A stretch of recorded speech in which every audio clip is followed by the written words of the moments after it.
Hi అండి, welcome back to my channel. ఈరోజు recipe brinjal rice అండి.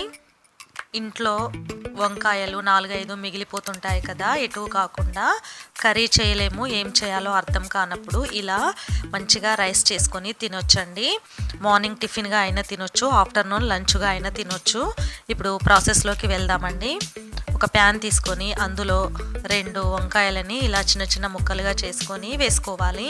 తర్వాత ఒక ఉల్లిపాయను చిన్న చిన్న ముక్కలుగా చేసుకొని వేసుకోవాలి.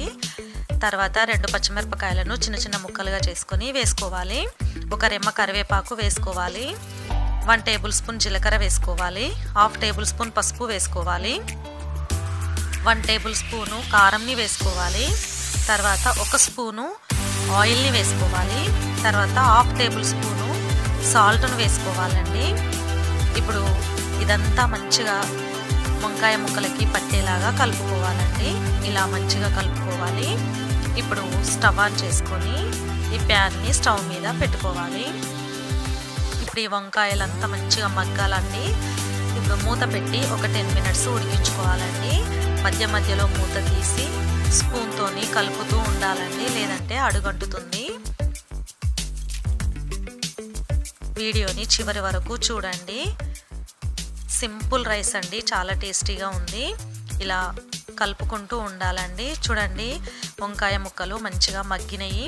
ఇప్పుడు ఉడికించుకొని పక్కన పెట్టుకున్న అన్నంని వేసుకోవాలండి. నేను నార్మల్గా మనం ఇండ్లలో వండుకునే అన్నంని వేశాను. కావాలంటే బాస్మతి అన్నంని కూడా వేసుకోవచ్చు.